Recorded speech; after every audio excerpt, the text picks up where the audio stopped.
Before we dive in, drop a quick hi in the comments. It may seem small, but trust me, it really helps YouTube share this story with more sci-fi fans like us. I'd love to see who's watching. We agreed to help you, High Counselor Tau. But understand this, Earth operates on its own terms, not yours. The silence that followed was not peaceful. Along the curved chamber walls, where each delegate's dais floated in perfect radial symmetry, subtle movements betrayed the composure expected of a council summit. Gauch vocal folds cinched with quiet pressure. Silk refractors dimmed to protective hues. A corps general's claws flexed once across the guardrail, before stilling. At the center, the high seat remained still, an armored monolith carved from obsidian alloy, sat above a basin of starlight. There, unmoving, High Counselor Tau observed Earth's representative with the precise calm of a species bred for order. But General Valen, you must understand that the Council— General Udric Valen did not wait. He turned, smooth and without flourish, boots sounding sharp on the polished floor. The weight of the chamber shifted with him, as though the air adjusted to his movement. A few heads turned, slow, uncertain.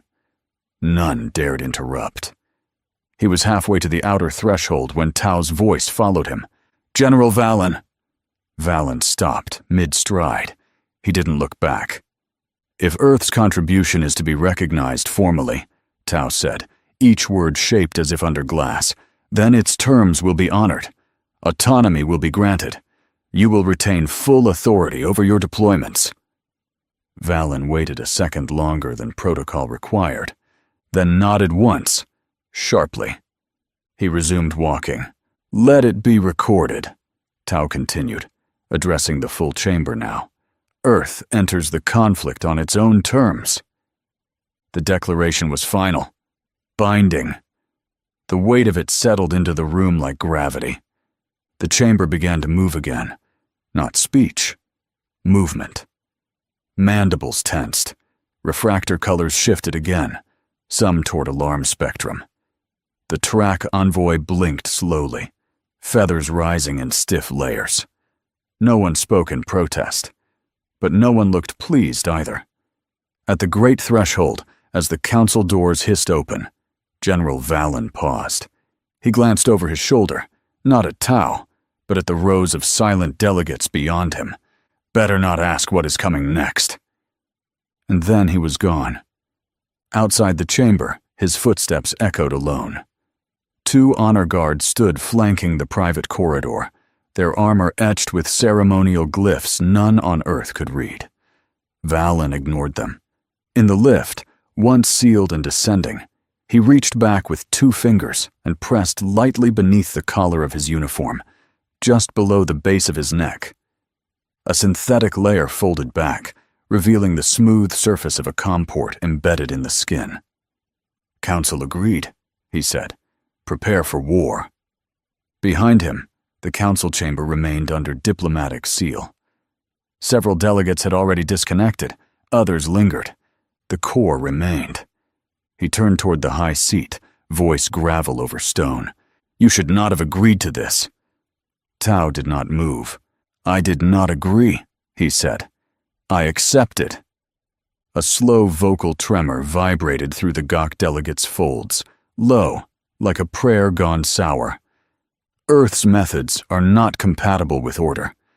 Tau's eyes, hidden behind layered mandible plates, never blinked. "Order does not matter if we do not survive." Neither delegate replied. Tau raised 1 digit.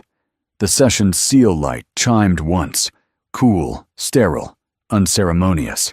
Above them, the great chamber's lights dimmed by 2 degrees. And then there was silence. The lab was dark, lit by a single arc light mounted above the platform. No overhead glare, no idle machinery humming in the corners. Everything in the room was where it needed to be, surgical, sterile, built for him and him alone. Dr. Elias Roques leaned in, breath held, scalpel-thin connector probe in hand, guiding it down along the curvature of the spinal access collar. The diagnostic port had fused again.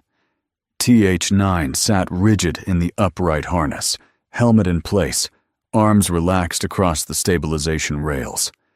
Not strapped in, not powered down. Still, the 12 rigs stood in a crescent formation around the perimeter, each containing a motionless figure inside a containment cradle.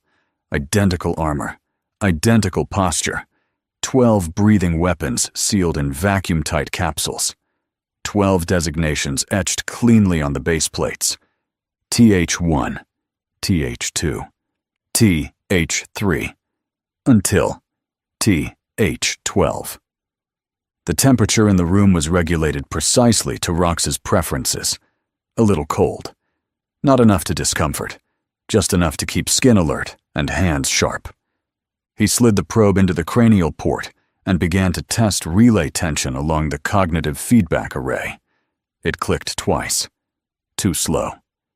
He adjusted torque manually, twisted a micro-thread connector until it seated clean. He preferred to do this by hand. There were drones for it, automated diagnostic arms, remote assist neurosync tools, but machines made decisions. He made corrections. A soft green pulse spread across the back of the helmet, neural handshake verified.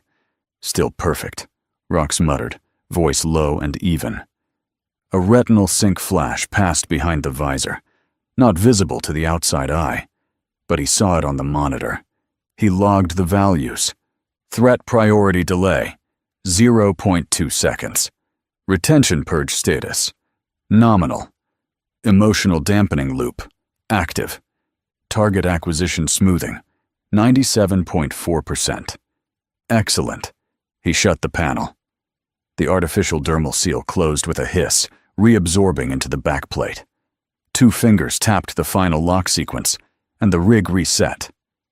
As he stood, a soft kinetic chirp sounded from the floor outside the central ring.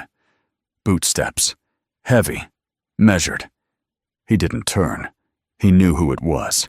"You said they weren't ready," came General Adric Valen's voice. Rox finished his checklist before speaking. "I said they'd never be ready for peacetime." Valen stepped into the light. Uniform precise. No insignia, as always. Earth's war face didn't need medals, only resolve.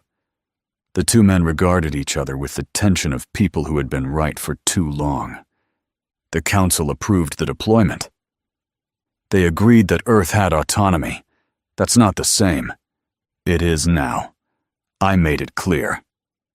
Valen turned slightly, looking past Rox toward the containment rigs. They loomed like tombstones. We buried them too long. You buried them. I've been maintaining them. And for what? Valen asked. So we'd never have to use them? Rox was silent. Vosen's edge fell yesterday, Valen continued. All planetary comms lost. Core biometric signatures terminated. That's 1.3 million lives. Gone. It is just a matter of time until they come for us. Krexel swarm saturation? Maximum. Ground conversion started within 2 hours of breach. We'll need orbital cleansing if we want to reclaim the zone, Raka said flatly. We don't want it back, Valen replied. We want them to stop multiplying. There was no sarcasm, no frustration, only planning. Rox moved back to TH9 and pressed 2 keys on the side of the helmet, test pulses. The head twitched. Perfect response time. He narrowed his eyes. 1 microsecond delay. Not enough to compromise, but enough to log. Command node remains viable, Rox said. Not optimal. Viable is all I need. I'm ordering deployment, Valen said. Full Theta Black package. Mission ready in 36 hours. Rox tapped into the biometric layer. Readouts spilled down the screen. He zoomed in on TH9's threat prediction loop. There it was. Subject, Elias Rox. Threat, 0.6% predicted aggression. Resolved, 0.0%. Classified, non-hostile. That wasn't supposed to be there. The operative had flagged him. Momentarily. Not enough to act, but enough to notice. He cleared the log without comment. TH9 will lead, Rox said.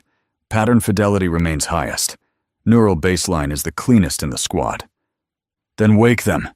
Valen turned to go. General, Rox said. Valen paused. Do you regret this? No. Not even what they are? They're what we needed, Valen said. The galaxy thinks war is about fleets. We know better. Rox nodded. Then I'll begin the sync cycle. As Valen stepped through the exit corridor, he spoke without turning. Make sure they remember who built them. Alone again, Rox approached the terminal beside TH9.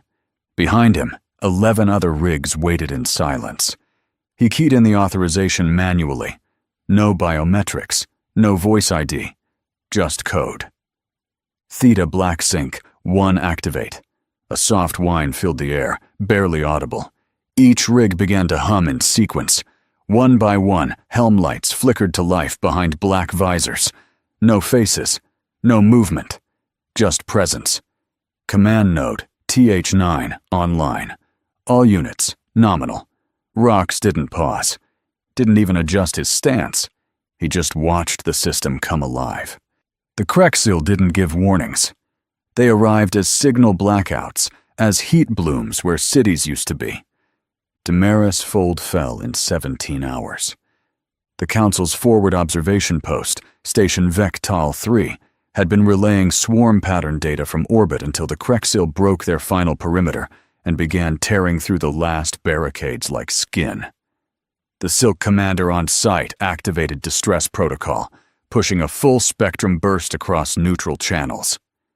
The message that left her lips was clipped, desperate. We require reinforcement. Immediate. Council forces are... A shriek in the background. Organic metal on metal. They're inside. Transmission cut.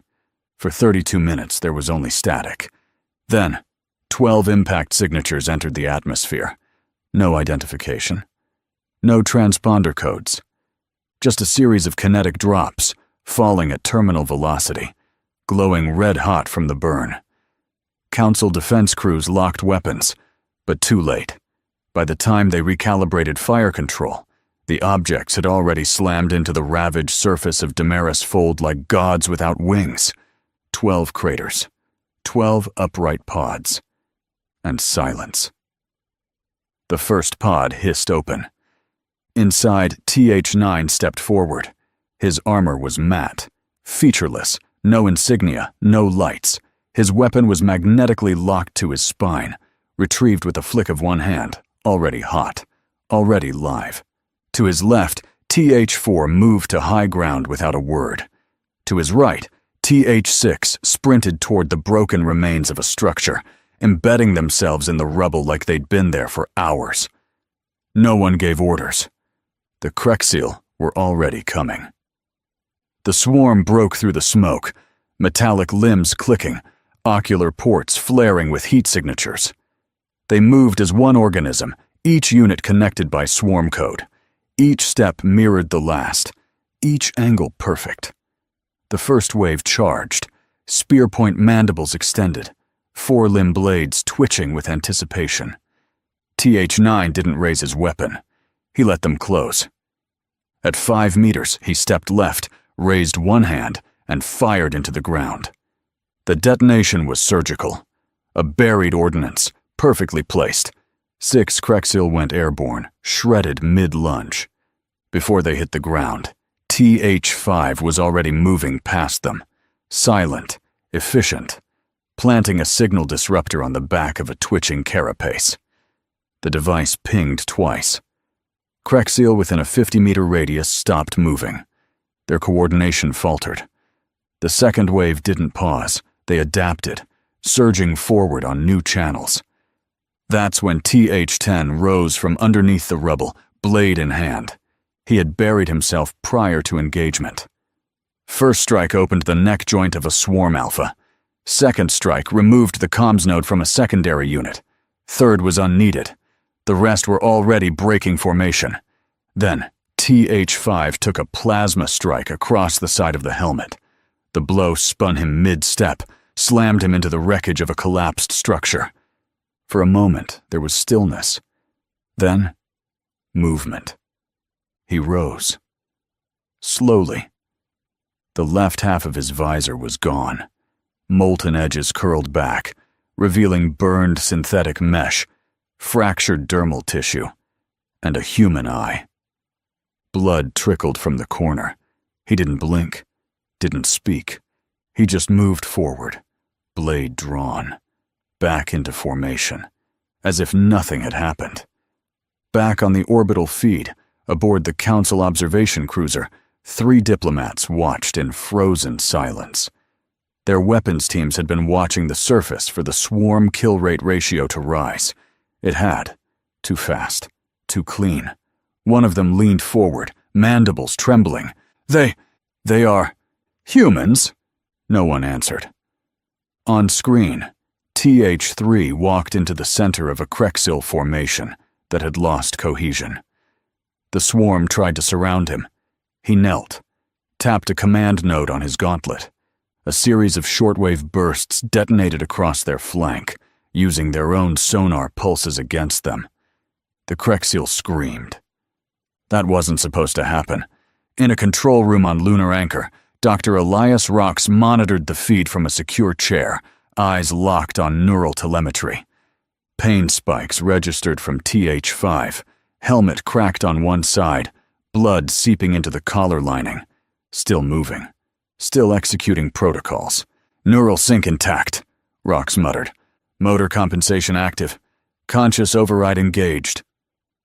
General Valen stood beside him, arms folded. No resistance? Not yet. The swarm doesn't understand what it's fighting. They will. On the ground, TH9 stood atop a mound of Krexil wreckage, armor dripping with fluid that hissed on contact with air. He turned slightly as TH2 emerged from the smoke, his left arm gone, severed at the elbow. No hesitation. He tossed down a flare beacon, marking the kill zone perimeter. No one spoke. There was no celebration, only motion, recovery, reset. At the edge of the battlefield, something crawled. A single Krexil unit, limb crushed, head scorched, dragging itself toward a ravine. TH9 walked slowly behind it, not hunting, executing. He stopped 5 meters back, raised his weapon, one shot, center mass, instant. The creature spasmed, then lay still. Then he turned and walked away. By dawn, only smoke remained over Damaris Fold. The heat signatures of the battle were already beginning to cool. Krexil fluids evaporated in thin blue tendrils. The Council's forward base, or what was left of it, lay cracked and gutted beneath the scorched remains of its orbital platform. The THETA Black units moved silently through the wreckage, checking, confirming, erasing. They didn't speak, didn't collect trophies, didn't pause to count the dead. They simply made sure there would be no movement. And then, there was none. A silence followed, different from the stillness that preceded it. This one had weight, like something had lifted, or retreated. From above, Council observation feeds cycled through the aftermath in tight-loop scans. A Hilari technician leaned forward over the main display, his silk-like tendrils trembling faintly as he zoomed in on the retreat vectors. "They're pulling back," he whispered. No one responded at first. The Krexil didn't pull back. That wasn't part of any known swarm pattern. But there it was.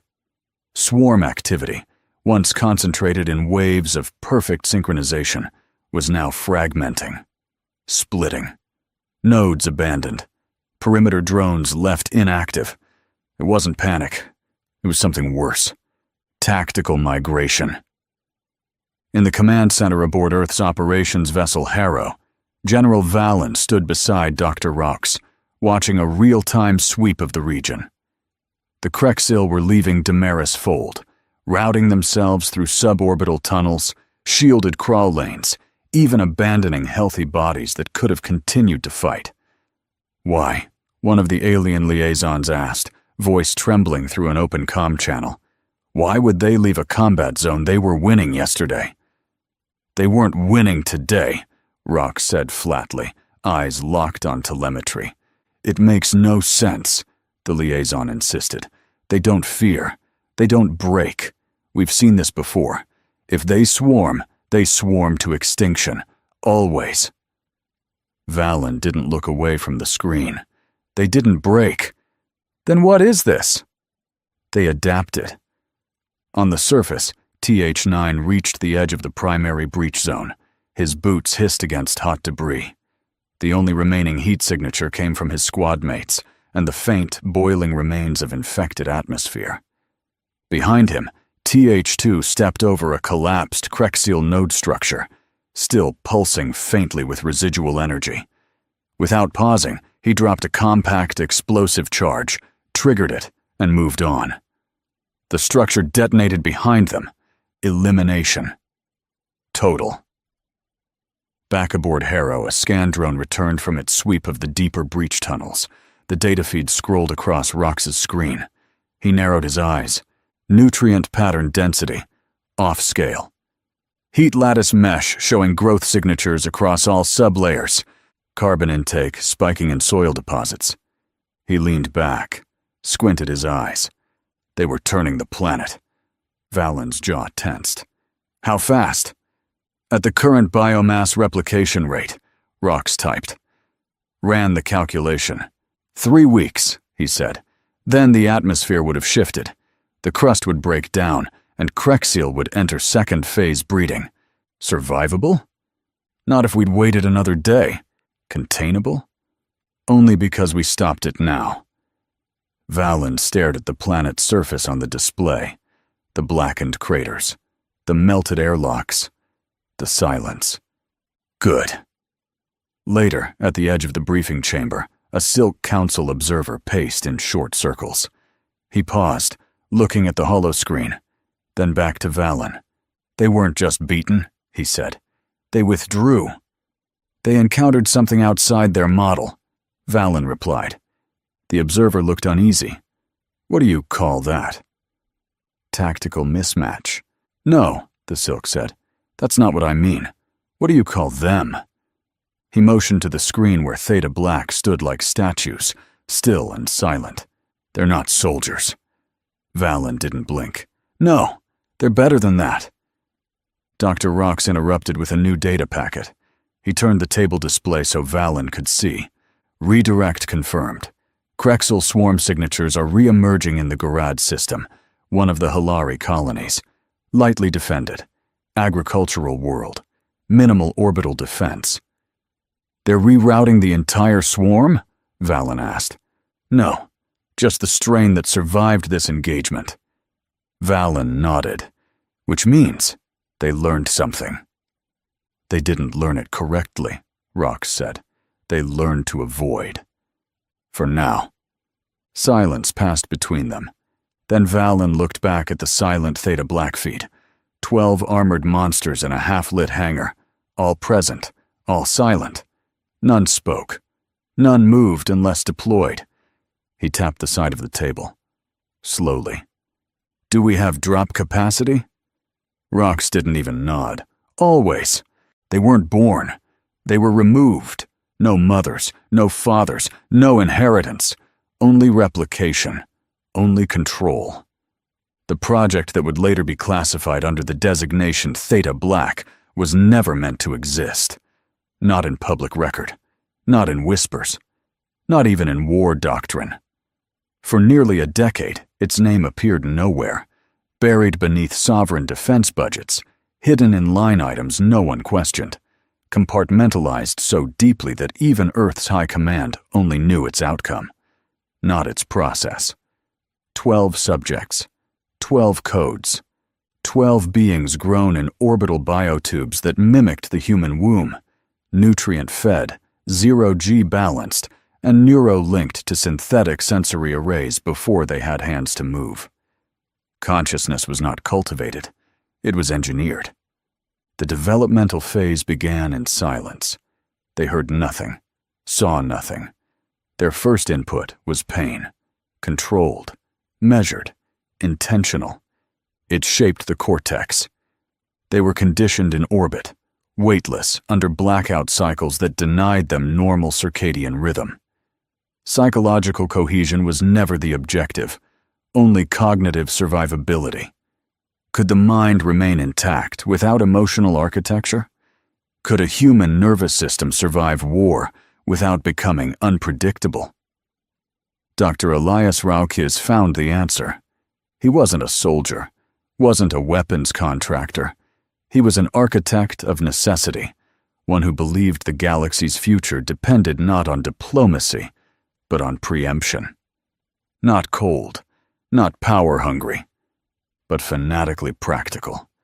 Like a man who saw the galaxy burning long before anyone else and decided to build a firebreak made of monsters. He monitored fetal neural activity with the same reverence others gave to first words, adjusted cortical formation with software injections before the subjects ever drew breath. If a synapse behaved outside optimal parameters, it was rerouted. If a neural junction refused to suppress stress response, it was surgically deadened. By the time the 12 units reached muscular autonomy, they had already learned to fight. In vacuum, under duress, under silence. And when the project's first live fire trial came, Rox watched Theta 3 cave in a reinforced blast door with his bare hands. Theta 7 stopped his own bleeding by crushing the artery until the muscle seized and turned necrotic. Theta 9 tore a synthetic target's limb off, then repurposed it as a club without command input. None of them spoke. Not once. Not even when the pain threshold was surpassed. Raukes stood in the gallery chamber and recorded the moment. Not with admiration, with confirmation. "These aren't humans in uniform," he said into his log. "They're tools, assets that sometimes don't follow orders once deployed." A pause. But they always finish. They were fed intravenously, rested in immersion tanks. When idle, they remained motionless, not asleep, just still, like sealed coffins with breath inside. When Earth Command demanded proof the program was viable, Rox didn't send the Theta to a test range. He sent them to war. Traylon Scar was a Council-protected frontier world, already swarming with Krexil infestation. Officially, Earth wasn't authorized to intervene. But Earth didn't ask. 12 drop pods, 12 codes, no fanfare, no clearance. Just silence. What landed wasn't a military unit. It was a prelude to extinction. In 14 hours, the Krexil retreated. Not defeated, disoriented. They didn't understand what had hit them. The Council issued formal complaints. Diplomatic outrage. Another example of human unpredictability, they called it. A reckless, unsanctioned violation of peacekeeping protocol. But what the Council never understood, not then, not now, was that this wasn't just an operation. It was the first test. The first time Earth's black file monsters were unleashed. And they won. That's why Earth stopped building armies. It started building outcomes. Present day, Rox moved through the diagnostic chamber aboard Harrow, his gloved fingers trailing across the biometric interface. He had requested 1 hour of observation before sending the Theta to battle at Gorad system. All 12 rigs were active, neural oscillations stable, emotion suppression at 99.7%. Except one. He paused. TH9. Still upright, still powered. But there was an anomaly. Subtle. In the decision feedback loop. A repeat ping. He zoomed in. Pattern echo. Source, undefined. Stimulus, none. Response, delay 0.4 seconds. Tag, residual. Residual from what? There was no trigger command, no threat input, just recognition. But of what? Rockies highlighted the line of code and set a passive monitor. He did not delete the data. He didn't log the anomaly either. Just watched. The others didn't show it. Not TH2, not TH6. Their neural loops were clean. No drift. No hesitation. But 9 had paused. Not malfunctioned. Not glitched. Paused. That was new. In the observation dome above the chamber, Valen stood with arms folded, watching the silent squad through reinforced glass. "You've reviewed the new reports?" he asked without turning. "Yes," Rox replied. "Breeding has begun on Gorad Prime. The Halari are evacuating. They won't make it in time." "They won't have to. Same drop pattern?" "Yes." Valen nodded. "Send them." Rox nodded. As the deployment sequence initialized, the Theta Black rigs began to unlock one by one. Helmets sealed, visors engaged, neural compression triggered. But inside TH9's chamber, just before full blackout, one eye micro-adjusted. Tiny, imperceptible, but real.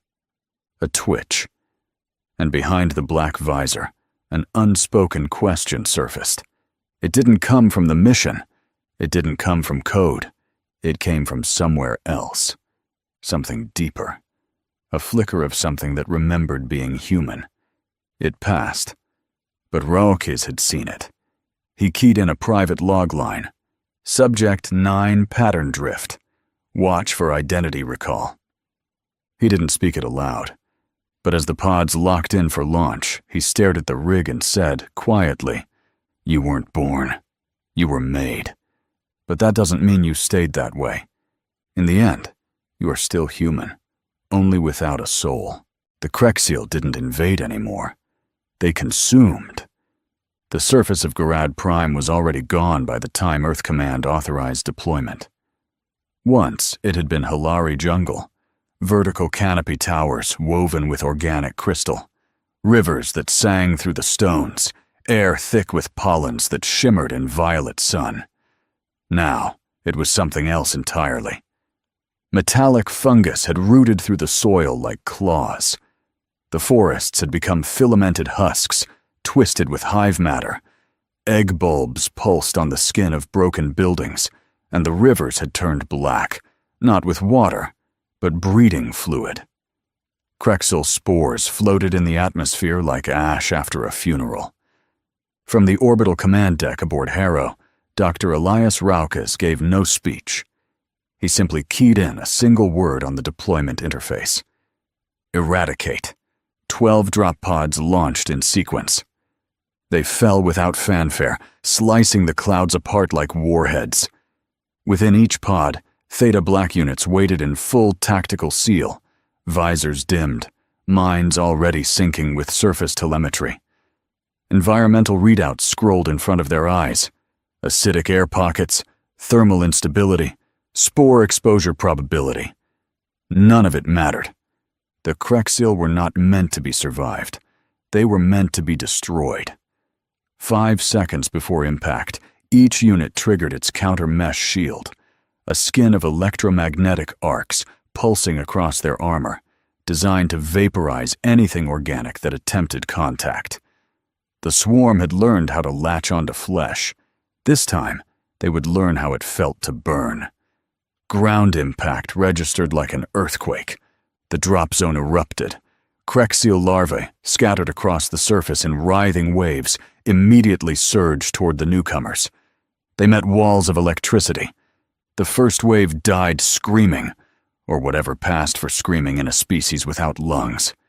The second wave climbed over the corpses, only to meet monofilament blades. Arms were sheared, carapaces shattered. Theta moved like predators inside a vacuum, neither speaking nor stopping. TH5 led the western flank. TH9 took point. Together, they cleaved a corridor through the breeder tunnels. But the swarm adapted quickly. They always did. A detonation of corrosive fluid from beneath the surface sent chunks of hive matter into the air. 2 Theta units took partial damage, but stabilized. Then came the real strike, a detonation bloom from under TH5. Krexil had mined the lower tunnels. It blew a quarter-ton of earth upward and shattered a breeder nest. TH5 was caught in the collapse. The fall didn't kill him. The second blast did. His telemetry spiked, then dropped. Armor integrity compromised. Lower body crushed. Respiratory sink. Terminal. TH9 moved before the command node even adjusted. He altered course, ignoring the perimeter formation. Through ash and acid, he carved a direct path to the breach zone. He found 5 in a shallow crater, half covered in irradiated dust. His hand still gripped his weapon. His helmet was cracked. Blood vented through the seals in rhythmic pulses. 5 turned his head slightly. Directive complete. Termination acceptable. 9 reached down and locked his arm under 5's shoulder brace, dragging him free of the crater. Internal motors groaned. The countermesh flickered and reignited. No orders had been given to retrieve him. There were no recovery protocols for a fallen Theta. TH9 brought him out anyway. The battle raged. Electric arcs lit the sky like storms. Krexil larvae swarmed, but the Theta did not retreat. They turned every inch of the battlefield into a forge. When the breeder tower collapsed under sustained bombardment, the shockwave knocked out 2 hives. The nests began to go dark. By hour 7, Garad Prime was no longer a battlefield. It was a grave.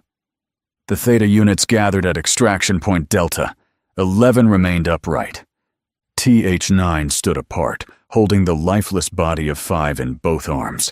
His armor had blackened around the chest plate, shielding dented where he'd absorbed the second blast. He didn't stagger. He didn't kneel. He simply stood. The Hilari emerged after the slaughter, pale and crystalline, their long limbs moving with care. Dozens, then hundreds, filtering out of underground bunkers and collapse shelters. Their cities were gone, their world poisoned, but they were alive. Because of humans. The Hilari looked at the Theta Black units not with terror, but with reverence. One of them approached, an elder with fractured facial plates, and bowed low. His voice was thin, but clear. They saved us. The humans sent their angels of war. No Theta acknowledged the words. They weren't built to. Hours later, inside Harrow's extraction bay, Rock stood with arms folded, boots locked to the deck, watching the boarding platform. The Theta emerged one by one, silent, walking in perfect rhythm. Last came TH9, still carrying 5's remains. He crossed the deck alone. The others moved to decontamination. 9 did not follow. Raukes said nothing. Neither did Valen, standing at the back of the platform. When 9 reached the medical platform, he laid the body down carefully. Not like cargo, not like trash. Like memory. A pause. 2 seconds. 3. Then, he spoke. The voice wasn't clean. It came through static, layered with digital stutter. But it was unmistakably speech. Can you bring him back? The question hung in the chamber like a fracture in steel. Valen stiffened. Rox blinked once. No words came in return. No one else heard it. There was no witness. Only the man who built the monsters. And the man who sent them to die. The war is over. The voice of High Counselor Tau filled the spire chamber. Each word carried the weight of ceremony, though his tone remained calm, measured, almost reverent. General Adric Valen stood beneath the haloed emitter ring of the Grand Assembly. No guards, no cameras, no banners. Just 2 survivors in a hall that had seen too many endings. The Krexil withdrew beyond extragalactic trace 6 days ago, Tau said. Sensors confirm no active conversion patterns, no breeding colonies, no atmosphere contamination. Valen gave a slow nod. Then it's finished. Tau's antennae shifted once, a small gesture of agreement. Some among us call it victory. others' survival. Both sound expensive, Valen said quietly. What's not in dispute, Tau continued, is that Garad Prime still stands. Because we made sure it did. And the Halari are grateful. We did what we could, Valen replied, voice softening. No one fights for gratitude. Perhaps not, Tau said, but gratitude remembers. The chamber lights dimmed, gold reflections glancing across the curved walls. The Council has voted, Tau said. Effective immediately, Earth is to be granted full strategic integration into the Galactic Assembly. Your sovereignty remains, as does your seat at this table. Valen inclined his head. That's more than I expected. It's what you earned. We all did, Valen said. It is often said that when peace returns, truth follows, Tau offered. Truth never left, Valen murmured. We just stopped arguing with it. The emitter ring dimmed fully, leaving the chamber in soft shadow. Congratulations, General, Tau said. Valen nodded and left. Inside Harrow's diagnostic sector, Dr. Elias Raukes stood alone before the cremation bay, watching the final authorization window blink on the terminal.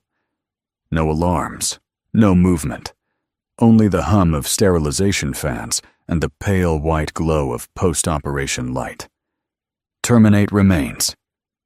TH5, protocol, incineration, confirmation, key, input. He entered the sequence manually. The chamber locked with a hiss. There was no ceremony, no pause for reflection, just a clean, irreversible process. The body disintegrated at molecular precision. No fragments, no data, no soul. Rox looked at the biometric feed out of habit. 12 identifiers were still logged, 11 green, 1 dark. He closed the window. Behind him, TH9 sat in the observation chair, not powered down, not in calibration, just sitting. No Theta had ever been observed doing it. The chair was meant for diagnostics. He wasn't plugged in. He hadn't moved in over an hour. Rox approached him without speaking. TH9's armor was still scorched from Garad Prime. The vent seals at the neck were bubbled from heat damage.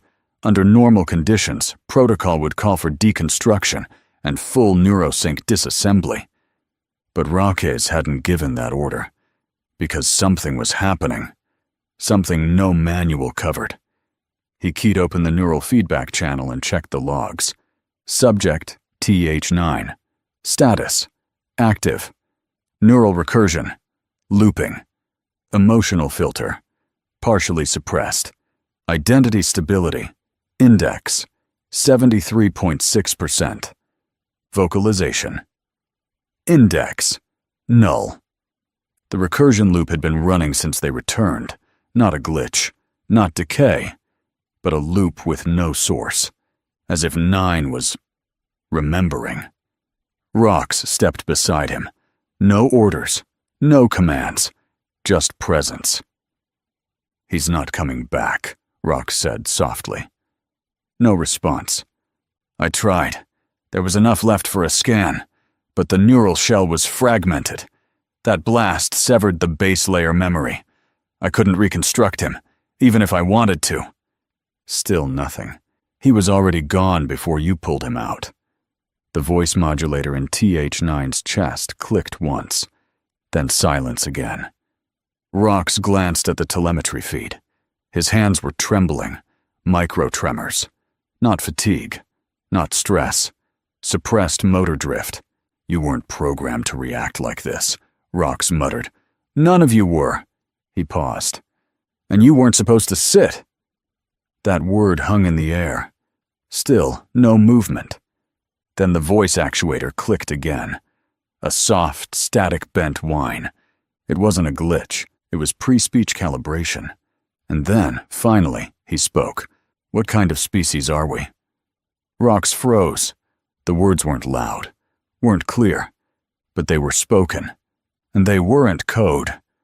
The man who had built monsters now stood in front of one trying to be something else. He didn't answer, because for the first time, he didn't know how. The war was over, but Harrow Station never slowed. Repairs were silent, footsteps slower, lights dimmer, but the machines still hummed. Systems still blinked. Inside a sealed observation room above the launch base, General Udric Valen stood beside Dr. Elias Raucus. No words. Not at first. Below them, 11 Theta units stood perfectly still, armor intact, visors dim. One cradle empty. The 12th was not gone, just damaged. "He hasn't spoken in days," Rox said quietly. Valen didn't turn. "Is he functional?" "Yes." "Then he's not broken." Raux sighed. "He's divided." Valen finally looked at him. "Explain." The doctor tapped a small control on the glass. A single feed window expanded. Not surveillance, not metrics, just a still image. TH9, seated in the diagnostic chamber, unarmored, unmoving. "I told him everything," Rox said, "about his creation. The chamber, the zero-G conditioning, the wetware, all of it." Valen's jaw tightened. And? He understood, but he didn't accept it. Another silence passed. He asked me why we gave him eyes. Valen raised an eyebrow. "To see targets?" Raucus shook his head. "No, he asked why we gave him eyes if not to see himself." Valen said nothing. Below, the remaining Theta units didn't shift, didn't acknowledge their missing number. They weren't programmed for grief. They weren't programmed for anything except execution. 9 had deviated, not just in action, but in purpose. "What are you going to do?" Valen asked. Rox didn't answer. He was already walking. Inside the diagnostic chamber, TH9 sat in the same chair he hadn't left for 3 days. No armor, just the suit layer, matte black, fused with dermal anchors. His head was bowed, not powered down, just still. Rox entered without announcement. 9 didn't move. The chamber sealed behind them. "I'm not going to reset you," Rox said. "That's not what this is." 9's voice was barely audible. "They don't change." "No," Rox said. "They weren't built to." "And I was?" "No," Rox said again. "You weren't either." 9 finally looked up. "But I did." The words held no pride, no confusion, just a kind of tired truth. Rox sat across from him. "You saved TH5, he said, "when every instinct told you not to. You brought him back, knowing he was already gone. You asked questions you were never supposed to form." 9 didn't speak. "You're not malfunctional," Rox said. "You're just evolving." 9 nodded slowly. "I thought I was a weapon." "You were. I thought I was a man." "You were never meant to be." 9 looked away. "So what am I now?" Rox didn't answer at first. His hand hovered over the console, hesitation breaking through the precision. "I don't know the answers, 9, he said finally, "but I'll find them. And when I do, I'll bring you back, without the pain." Then he keyed the sequence on his wrist. A soft chime sounded from the opposite wall. A stasis pod unfolding with quiet hydraulics. No alarms, no countdowns. Just the hum of engineered silence. 9 stood, no resistance. No protest, just acceptance. At the edge of the chamber, he paused. "If I wake, who will I be?" Rox stepped forward, looked him in the eyes. "Someone who deserves to ask that." 9 entered the pod. "Lay down,"